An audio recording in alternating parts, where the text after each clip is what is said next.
Kita bertemu lagi pada materi-materi perkuliahan dari D3 Rekamedis dari Stikes Yayasan Rumah Sakit Dr. Stomo.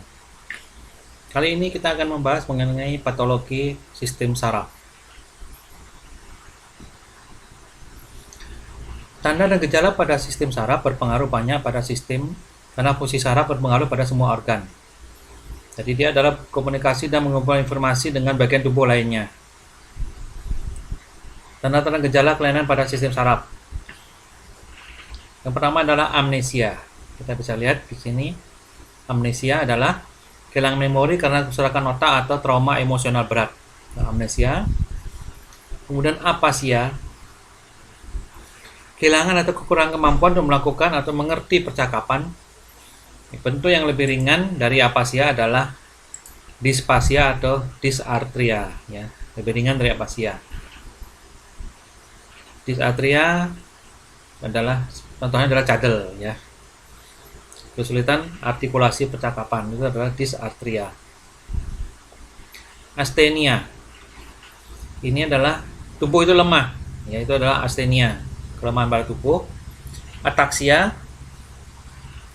kurangnya koordinasi. Ya, jadi kalau orang yang ataksia jalannya seperti orang mabuk, ya. Jadi bisa tidak lurus, kanan kiri bisa jatuh. Atetosis. Ini gerakan ekstremitas involuntary lambat, kontinu seperti menari, ya. Atetosis itu gerakannya lambat seperti orang menari. Ini involunter, tidak bisa diperintahkan. Koma. Ketidaksadaran dalam dan berlanjut di mana pasien tidak bisa dipengaruhi rangsangan dari luar, itulah koma, ya. Sering akibat trauma kepala, penyakit neurologis, hidrosefalus juga bisa, intoksikasi atau kelainan metabolik yang bisa menyebabkan koma, misalnya diabetes, ya bisa. Konvulsi, reaksi neuromuskuler, reaksi dari aktivitas elektrik abnormal pada otak. Konvulsi atau kejang, ya, nama lainnya adalah kejang atau seizure. Bisa demam, kejang demam, bisa pada epilepsi atau kelainan-kelainan kejang berulang lainnya. Disfagia adalah kesulitan menelan, ya, disfagia. Kemudian fasikulasi adalah kontraksi otot, ya, kelompok otot kecil yang involunter, ya. Jadi dia gluten, ya,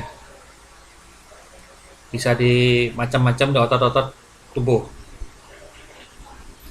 Parestesia ini adalah sensasi kesemutan, ya, rasa terbakal atau rasa perasaan tebal, ya, pada suatu area tubuh, adalah parestesia.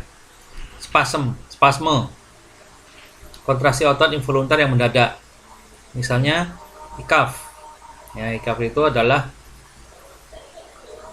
Kemudian tik dan stuttering, ya, jekuan ikaf itu, ya, jekuan. Sinkop, ini nama lain adalah pingsan, ini, ya, ini yang sering juga menyebabkan adalah stres serangan vasovagal, ya, stres emosi menyebabkan hipospagus pada pembuluh darah, ya, bentuknya sinkop. Jadi kalau pagi belum makan disuruh pacara namanya jatuh, namanya sinkop. Kemudian ada juga namanya tremor, ya, tremor itu gemetar, ya, gerakan otot rangka tidak diinginkan, ritmik dan bergetar, sering pada kelainan neurogeneratif. Vertigo, pada dengar vertigo itu adalah pusing, ya, di sini sensasi abnormal tentang gerakan, di mana terasa dirinya bergerak atau objek sekitarnya bergerak padahal tidak ada gerakan. Kita lihat sedikit mengenai malformasi kongenital pada sistem saraf. Tadi adalah tanda gejala, sekarang malformasinya. Yang pertama sering adalah anencefali. Tidak, ensefali artinya otak besar, ya. Jadi kelainan kognital tidak terbentuknya sebagian besar dari otak, ya. Otaknya tidak terbentuk. Kranio racinosis, ya, kisis. Kranio itu otak, kemudian skisis itu adalah terbelah, ya. Rakis, jadi dia masuk sampai vertebralis. Jadi otak dan kemudian vertebralisnya tidak bisa menutup, ada skisisnya. Hidrosepalus, hidro air, cephalus otak. Jadi ya, ada penumpukan cairan pada ventrikel otak. Ini bisa menekan otak sehingga menyebabkan retardasi mental. Sering pada bayi, pada dewasa bisa karena stroke, trauma atau infeksi pada otak, ya, sehingga menutup aliran dari cairan otak, ya, pada ventrikel tertutup sehingga menumpuk di sana. Spina bifida, ya. Ini jadi ada bagian yang terbuka dari tulang belakang. Bukaan atau lubang abnormal memungkinkan keluarnya meninges atau korda spinalis, ya. Kalau kantong yang keluar namanya meningokel atau meningomeliokel, ya, kantongannya.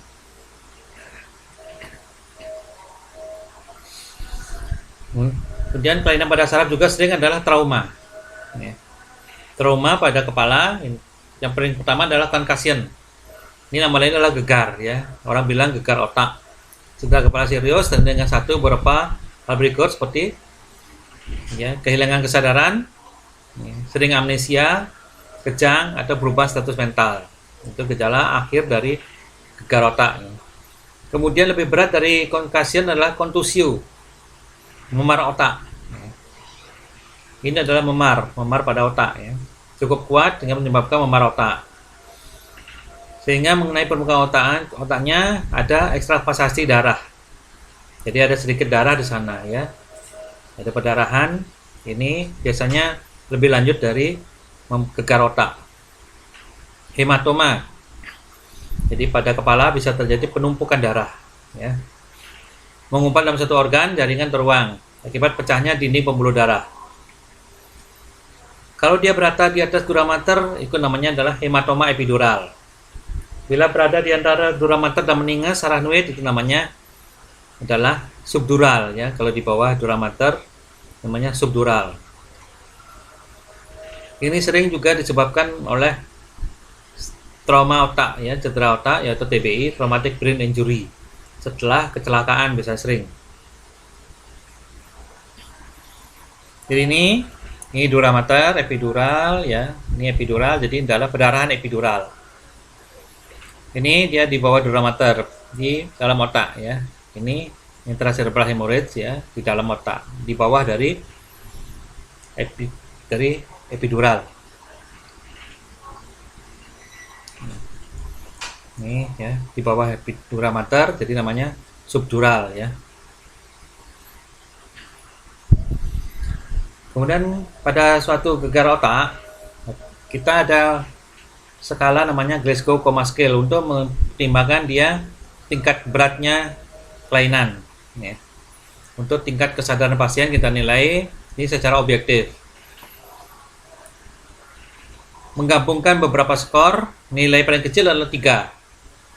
Ya, 3 ini jadi tidak bergerak sama sekali, tidak sadar sama sekali, sampai dengan yang kesadaran penuh adalah 15, ya. Jadi ini yang kita lihat adalah visual mata, nilainya 1 sampai 4. Kemudian verbal, suara, pengelola suara antara 1 sampai 5, dan motorik nilainya 1 sampai 6. Nilai paling kecil adalah 1 jadi 3, ya. Kemudian kita masuk ke materi kelainan inflamasi keradangan pada otak pusat, ya.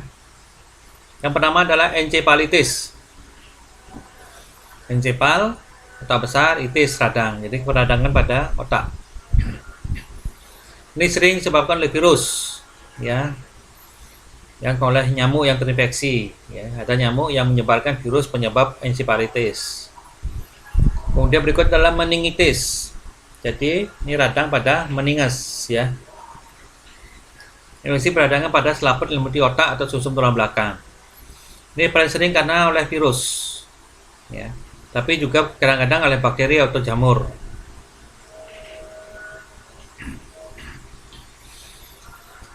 Kemudian berikutnya adalah kelainan yang menyebabkan atrofi pada sistemik, tapi menyebabkan juga kelainan pada nervous system. Yang pertama adalah amyotrophic lateral sclerosis (ALS). Penyakit generatif dan fatal pada neuromotorik. di mana pasien menunjukkan kelemahan dan atrofi otot yang progresif, ya. Jadi ototnya semuanya adalah mengecil, pelan-pelan mengecil. Ini nama lainnya adalah penyakit Lou Gehrig. Kemudian berikutnya adalah penyakit Huntington. Ini muncul pada usia dewasa. Ini bawaan sebenarnya, tapi munculnya pada usia dewasa sebagai hilangnya kontrol saraf secara progresif. Gerakannya menyentak-menyentak tidak terkendali, ya. Jadi seperti ada gerakan-gerakan arteriosis, menari, dan adanya demensia. Nama lain adalah chorea Huntington, ya. Chorea Huntington. Chorea itu asal kata dari Latin, adalah artinya tari, ya. Koreografi itu tarian. Kemudian yang sering juga terkena adalah post polio syndrome. Jadi polio itu akan mengalami kelemahan pada otot, ya, nyeri, kemudian otot paling sering adalah otot-otot tungkai, ya. Kemudian lama-lama kakinya ototnya mengecil, ya, sehingga dia bisa jalannya dengan menyeret. Kemudian berikutnya adalah gangguan-gangguan pada gerak yang disebabkan oleh ekstrapiramidal. Yang pertama adalah penyakit Parkinson, ya, Parkinson disease. Penyakit neurogeneratif progresif. Ini ada tremor, fasikulasi, gaya berjalan menyeret lambat. Kemudian ada bradykinesia, ya, bradykinesia gerakannya lambat, disfasia dan disfagia. Penyebabnya tidak diketahui. Ini adalah neurogeneratif yang progresif, ya. Kemudian penyakit-penyakit kelainan yang degeneratif. Yang pertama adalah Alzheimer. Ya. Ini adalah penyakit neurogeneratif progresif. Pasien menunjukkan gangguan fungsi kognitif. Penyebab tidak diketahui. Ini adalah penyebab paling umum pada demensia. Dan ini penyebabnya pada usia lebih muda dibandingkan demensia pada senilis yang tua, ya. Nah, ini gambaran otak normal, ya. Lihat sulcus sama gyrusnya ini lebih tegas, ya. Nah, ini sulcusnya mulai melebar, gyrusnya menyempit, ya. Gyrusnya mengecil, sulcus-sulcusnya melebar. Jadi volume otaknya berkurang. Ini pada orang yang demensia Alzheimer, ya. Kemudian ada juga kelainan-kelainan yang mild cognitive impairment, MCI. Ini memang kelainannya masih ringan. Ya. Kehilangan penurunan kemampuan kognitif, ya, tidak separah Alzheimer, masih ringan. Ini adalah disebut demensia incipient. Incipient artinya ancaman, ya. Ini akan berlanjut menjadi ke demensia nantinya. Penyakit-penyakit yang karena kehilangan myelin pada sistem saraf pusat. Yang pertama adalah multiple sclerosis. Jadi terjadi pengerasan, ya. Sklerosis pengerasan, penyakit neurogeneratif dengan kerusakan selubung myelin pada neuron, ya, terjadi demyelinasi. Jadi myelinnya hilang. Ya. Kemudian bertahap ada akumulasi plak. Ini penyebab juga tidak diketahui. Ya, jadi myelinnya tiba hilang, ya. Myelinnya hilang. Ada yang myelin hilang sehingga ini akan ditutupi oleh zat yang keras, ya. Aliran saraf akan terganggu. Kemudian berikutnya adalah ada gejala gangguan-gangguan yang yang episodik dan paroksismal, ya. Jadi yang berulang. Jadi kelainan-kelainan yang muncul berulang. Pertama adalah dysomnia. Ya, dysomnia. Gangguan pada siklus bangun tidur, ya. Tidur dan bangun ini gangguan. Kalau insomnia adalah ketidakmampuan untuk tidur atau tetap tertidur, itu adalah insomnia. Jadi tidak bisa tidur. Kalau hipersomnia adalah dalam dan lama tidurnya berlebihan. Ya, sudah tidur berlebihan, di siang hari juga masih ngantuk, itu namanya hipersomnia, ya. Banyak tidur, ya. Insomnia itu kurang tidur, hiper adalah kebanyakan. Berikutnya adalah epilepsi. Kelompok kelainan tandanya beberapa hal berikut. Kejangnya berulang, kemudian ada gangguan sensorik, perilakunya abnormal, kemudian kadang-kadang ada hilang kesadaran sebentar, ya, pada saat kumat. Itu namanya epilepsi. Epilepsi ada beberapa. Yang pertama adalah yang kejang klonik atau grand mal. Ya, ini kehilangan kesadaran sementara dan kejang ototnya yang berat ya, parah. Ini yang paling sering kita lihat sebagai orang-orang sebagai kenal sebagai epilepsi ya, yang grand mal. Kemudian ada juga epilepsi yang tidak ada kejangnya, namanya petit mal ya. Ini ada hilang kesadaran sebentar ya. Jadi dia seperti tiba-tiba diam, tidak responsif, waktunya singkat tanpa adanya keterlibatan dari otot. Ya, jadi dia diam sebentar, bengong. Nah, itu pada saat dia kumat ya. Kemudian ada istilah status epileptikus. Ini kejangnya terus-menerus, tidak berhenti. Ya, ini bisa mengancam nyawa. Karena pada saat dia kejang, pasien biasanya juga tidak sempat untuk menarik nafas, ya, bernapas dengan normal. Kalau kejang terus-menerus, dia bisa mengancam jiwa. Kemudian ada namanya pseudo seizure, atau serangan palsu. Ini bisa trauma, ya, tumor, keracunan penyebabnya ya. Kemudian juga ketidakseimbangan kimiawi atau gangguan pembuluh darah. Berikutnya adalah migrain. Ini sakit kepala dari sistem vaskuler di otak ya. Jadi bisa penyempitan atau pelebaran dari vaskuler otak. Sering didahului oleh aura. Ya.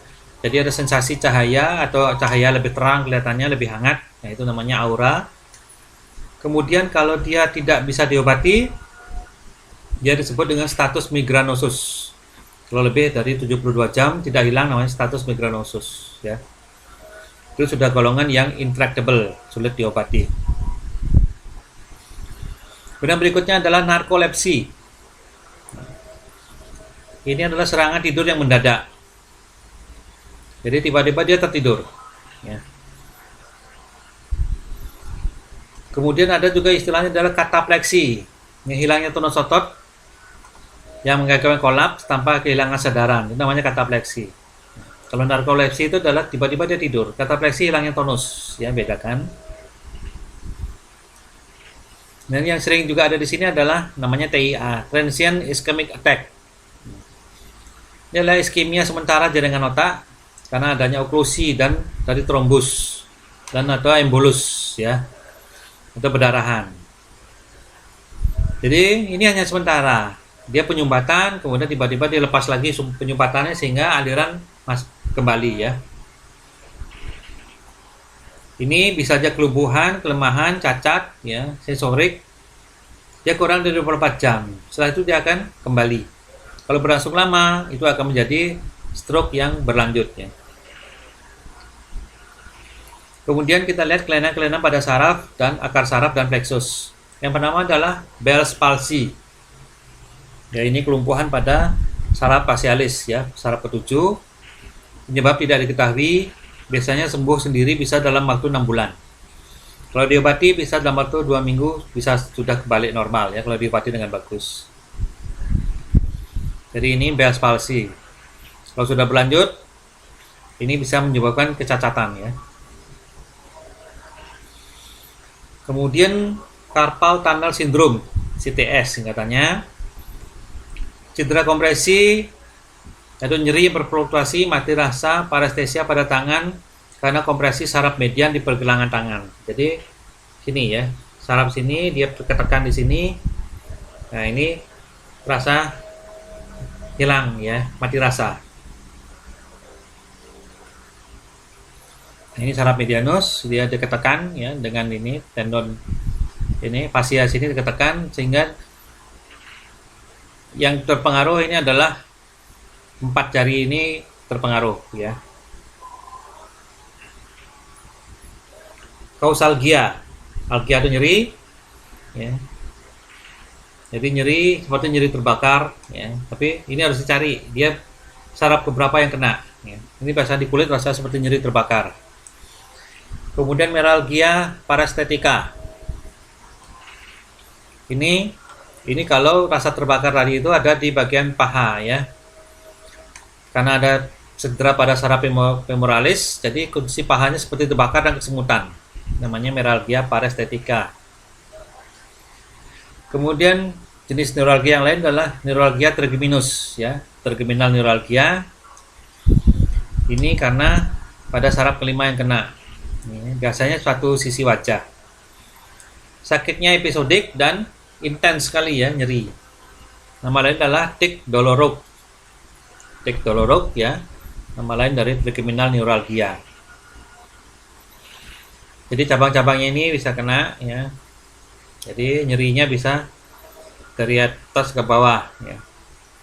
Saraf 51, 52 dan saraf dari 53. Ini kadang-kadang dikelirukan dengan nyeri pada gigi. Kemudian berikutnya kita lihat kelainan-kelainan pada saraf tepi, ya, polineuropati pada saraf tepi. Yang pertama adalah sindroma Guillain-Barré. Ya, Guillain-Barré sindrom, gangguan autoimun dari polineuritis akut. Ya, ini menyebabkan gangguan pada saraf yang berat, ya, bisa menyebabkan kelumpuhan malah, ya. Ini adalah neuritis. Jadi radang pada saraf, ya. Polineuropati, poli banyak, neuropati adalah gangguan pada saraf. Gangguan pada beberapa saraf tepi, ya. Ingat poli itu banyak, ya. Jadi beberapa saraf tepi yang kena. Kemudian kelainan kita lihat lanjutnya adalah kelainan-kelainan pada myo-neural junction, ya, pada pertemuan antara saraf dengan otot. Yang pertama adalah muscular dystrophy. Kelompok kelainan ditandai dengan atrofi progresif yang diturunkan dari otot rangka tanpa adanya kelainan dari sarafnya. Ya, jadi ini muscular dystrophy, ya. Kemudian myasthenia gravis. Kondisinya berat, kelelahan dan kelemahan otot yang progresif, terutama pada wajah dan tenggorokan. Ya, jadi ototnya, myasthenia gravis itu ototnya lemah, ya, lemah dan tidak ada tonusnya nantinya. Berikutnya adalah kelainan-kelainan menyebabkan kelumpuhan, termasuk cerebral palsy. Cerebral palsy adalah gangguan fungsi motorik sebagai akibat dari kerusakan otot yang permanen. Ya. Ini sering perinatal, ya. Jadi ini ada paralise, kemudian ada juga ataksia, atetosis, kejang atau gangguan fungsi dari sensorik. Jadi, ya, anaknya dia tidak bisa jalan, sering kejang-kejang, kemudian ada gerakan-gerakan pada tangan yang tidak terkendali.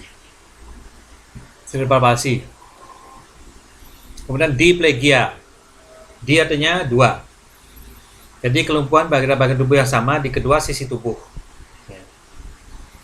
Jadi diplegia misalnya dua kaki, dua tangan, itu namanya diplegia. Hemiparesis, ya, paresis adalah kelemahan. Belum sampai lumpuh ada plegia. Hemiparesis adalah kelemahan pada di sisi kiri atau kanan tubuh, satu sisi, ya. Hemiparesis, hemi itu satu sisi. Kalau hemiplegia adalah kelumpuhan di sisi kiri atau kanan tubuh, ya, lumpuh dia. Plegi. Kalau paresis hanya kelemahan. Ada istilah lock-in state, ya. Jadi ini kerusakan batang otak. Pasien itu lumpuh dan bisu, ya, diam, tidak bisa bergerak. Ini adalah lock-in state. Jadi seperti patung dia. Monoplegia ada kelumpuhan pada satu organ, ya. Satu anggota tubuh, sisi kiri atau sisi kanan, ya, cuma satu kaki atau satu tangan, ya, tidak bisa gerak, namanya monoplegia. Paraplegia adalah kelumpuhan pada tungkai bawah, jadi ke bawah, jadi kedua kakinya tidak bisa bergerak, ya, sampai biasanya paraplegia mulai dari bawah dada, ya, ke bawah.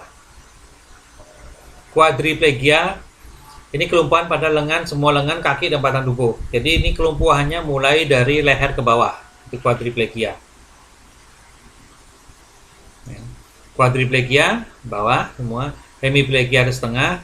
Paraplegia itu dari di bawah dada, ya, ke bawah. Itu namanya para. Diplegia, dua tangan atau dua kaki. Itu diplegia. Monoplegia salah satu.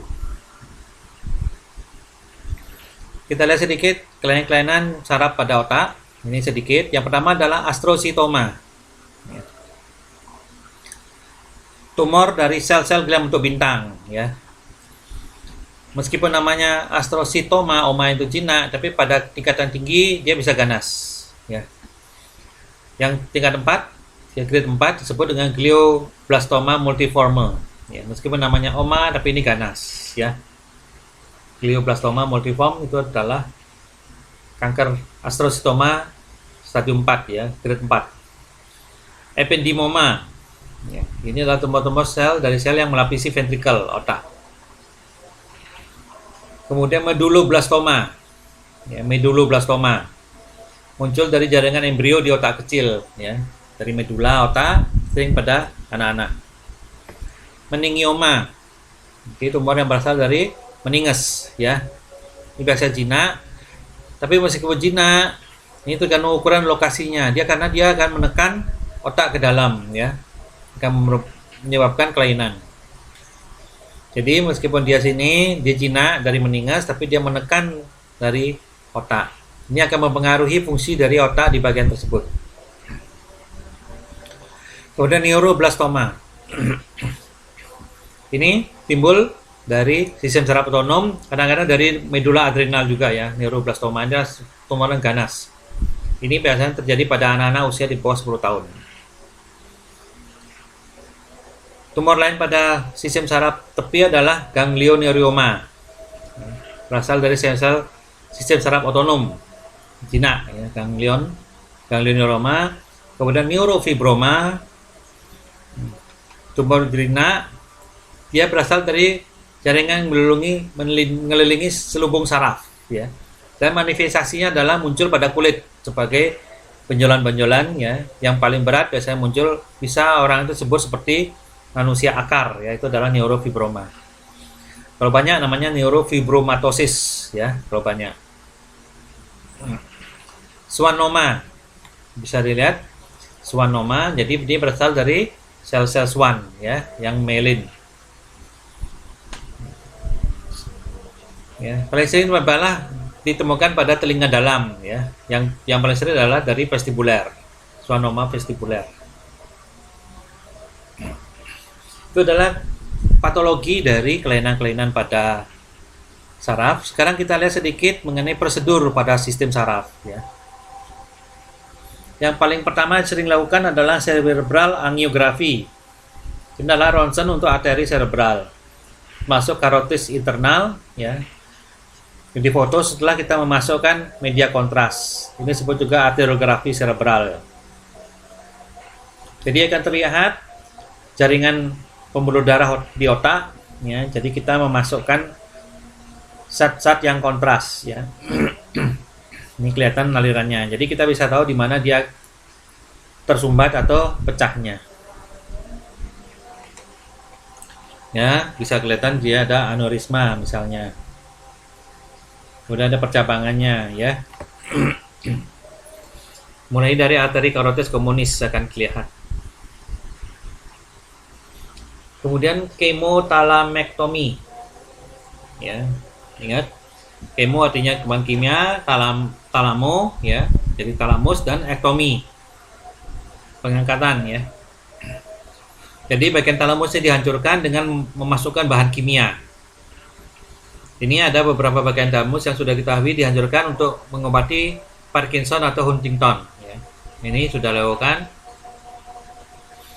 Kemudian ada namanya kordotomi. Saya pada susum tulang belakang untuk menyadarkan nyeri, ya. Namanya itu adalah kordotomi pakai H, ya. Jadi susum tulang belakangnya diiris sedikit untuk menyadarkan nyeri.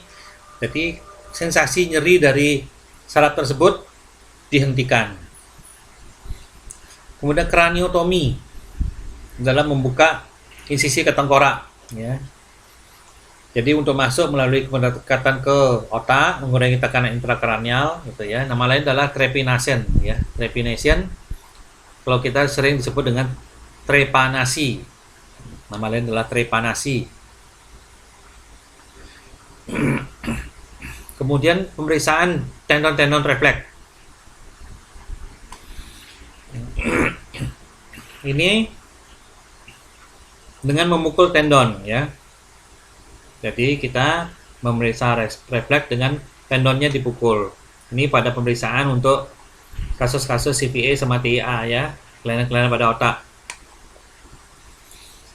Kemudian juga paling sering adalah yang lihat adalah tanda Babinski ya. Kalau tendon asilasinya dipukul, ini tanda Babinski-nya bisa muncul ya, kita bisa lihat. Echoencephalografi. Jadi ini pemeriksaan pada otak memakai alat USG. Jadi bisa ya. Tapi ini hanya pada bayi baru lahir. Karena bayi baru lahir itu masih terbuka ya. Jadi ubun-ubun masih terbuka sehingga pemeriksaan ultrasoundnya bisa masuk. Kalau sudah tertutup nggak bisa ya. Kemudian sering kita lakukan adalah elektroencephalografi atau EEG. Ini adalah pencatatan aktivitas listrik di otak. Ini untuk diagnosa epilepsi, infeksi, dan koma. Yang lebih canggih dari EEG adalah brain mapping namanya ya. Brain mapping, sehingga aktivitas listrik itu bisa kemudian diterjemahkan menjadi gambar-gambar pemetaan di otak. Ini pemeriksaan EEG ya. Jadi ini masih alat lama, alat baru sudah lebih canggih, tapi tetap kabel ini banyak. Kabelnya kemudian hasilnya adalah yang ada seperti gambar pada perekaman jantung. Ya. Jadi perekaman jantung. Kalau ada ini seperti apa ini untuk seperti gempa bumi ya, ini bisa. Saya bawah di sini ada kejang ya, bisa kelihatan. Nah dari sini kemudian nanti diterjemahkan menjadi gambaran-gambaran di otak sehingga kelihatan bagian-bagian otak mana yang mengalami kelainan. Itu namanya brain mapping ya, pemetaan otak. Kemudian ada namanya ganglionektomi ya. Jadi adalah pengangkatan ganglia akar dorsal untuk mengurangi nyeri. Jadi di ganglion pada dorsal dari aliran saraf itu diambil. Hemisferektomi ya. Ini ektomi pengambilan dari hemisfer otak. Jadi satu belahan otaknya diambil sehingga epilepsi yang intractable, yang epilepsi kejang terus itu bisa dihilangkan. Kita harus cari di mana dia bagian otak yang mengalami peningkatan elektrik otak itu yang diambil ya. Kemudian ada istilah lumbar puncture ya, LP. Ini pemeriksaan prosedur untuk mengambil sedikit cairan cerebrospinal dari ruang subarachnoid lumbal ya. Jadi jarum dimasukkan di antara dua vertebra lumbal, kemudian tarik cairannya untuk diagnostik. Jadi bisa kita mendeteksi kelainan-kelainan pada otak. Ini nama lain adalah spinal tap. Jadi kita ngambilnya di L2, L3, L4. Kenapa? Karena di sini spinal cord kan berhentinya di L2. Ya, L1, L2 dia berhenti sehingga kita ngambil di antara L3 dan L4 ini sudah aman. Tidak akan menusuk dari spinal cord. Ini masih ada cauda equina. Ini tidak akan ketusuk dia karena dia akan ternyamping ya. Myelografi, myelom yaitu adalah susum tulang belakang ya. Jadi ini pemeriksaan X-ray, grafi itu misalnya X-ray dengan masukkan kontras radiopa, kita akan bisa lihat kelainan di sana, apakah dia ketekan dari tumor apa tidak. Nerve block, jadi prosedur untuk memblok saraf ya. Anestesi untuk mencegah impuls motorik menjadi SSP ya. Ini sering kita pakai pada saat melakukan operasi ya. Jadi kita tidak membius umum, tapi kita hanya memblok saraf-saraf tertentu. Nerve conduction test, jadi tes untuk saraf ya, tes fungsi saraf. Ini untuk mendiagnosa polineuropati.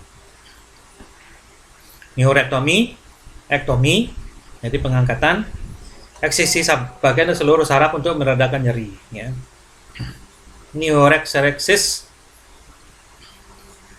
ini pengangkatan saraf kelima, ya, untuk mengurangi neuralgia trigeminal, itu namanya neorexerexis, ya.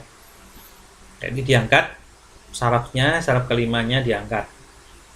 Neuroplasti, plasti operasi perbaikan, ya, perbaikan saraf terbedah, namanya neuroplasti. Neurotomi, insisi pada saraf, ya. Bisa juga hanya menggandengkan frekuensi radio, ya. Kemudian nyeri saraf pasien di leher dan punggung. Palidotomi, ini untuk mengobati Parkinson. Jadi globus pallidumnya yang di talamus yang dihancurkan, ya. Kemudian prenepraksis, ya, prenikus, ya, menghasilkan saraf-saraf prenikus sehingga saraf prenikusnya tidak berfungsi. Disebut juga prenikotripsi dan preniklasis, ya, saraf-saraf prenikus yang berhubungan dengan organ dalam. Polisomnografi, inilah perhitungan fungsi-fungsi saat pasien tidur, ya, untuk mendiagnosa apnea tidur pada pasien. Rhizotomi, reseksi akar dorsal saraf tulang belakang untuk menghilangkan rasa sakit, ya. Kalau ini akarnya yang diambil, ya. Kalau tadi yang memproduk ini untuk ganglionnya, ya, tadi, ya. Ganglionektomi itu untuk ganglionnya, yang ini akarnya. Simpatektomi, kita memotong bagian jalur simpatis untuk menggunakan nyeri kronis untuk meningkatkan vasodilatasi, ya. Jadi kalau ada nyeri karena penyempitan, kita potong saraf simpatisnya. Traktotomi, ini juga memotong saluran saraf, ya, traktusnya yang kita potong.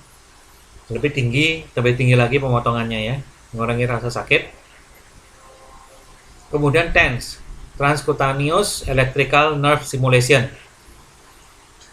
Ini kita ngirim impuls listrik ke kulit, ya, sehingga kulit itu akan di perangsangan kulit, ya, bisa untuk mengurangi nyeri. Jadi ini dipasang, kemudian diberikan aliran listriknya, dia akan merangsang otot untuk bergerak. Vagotomi adalah sisi pada saraf vagus, ya. Jadi saraf vagus yang masuk ke asam lambung itu dipotong sehingga sekresi asam lambungnya berkurang. Ventriculocysternostomy, jadi ostomi, ya. Jadi membuat lubang antara ventricle, ya. Jadi membuat lubang antara ventricle sumbat dengan sisterna, ya, sisterno. Jadi dengan sisterna otak, itu mengobati hidrosefalus. Kalau hubungan antara ventricle dengan sisternanya terhambat. Tapi kalau tidak bisa dilakukan adalah ventriculoperitoneostomy. Jadi antara ventricle sama peritoneum, ya, kita membuat saluran. Jadi mengalirkan cairan dari ventricle otak ke rongga perut, ya. Ini memakai neuroendoskopi. Jadi kita masuk ke otak untuk memasang ini dan masuk ke perut, ya. Jadi kita pasang kateternya di ventricle, kemudian, ya, ventricle dari masuk ke otak, kemudian di bawah kulit, ya, masuk di bawah kulit ke perut, ya, ke ventricle, ke peritoneum. Jadi kelebihan cairan otak itu dibuang di sini sehingga tekanan di otak berkurang, ya. Gejala-gejala hidrosefalusnya bisa dikurangi. Ventriculostomy, ini juga kita masuk ke ventricle ketiga dan ruang subarachnoid untuk mengobati hidrosefalus. Jadi ventrikelnya dilubangi. Sekian materi patologi dan prosedur pada sistem saraf. Semoga bisa berguna dan diterima untuk dipakai sebagai pembelajaran. Selamat belajar.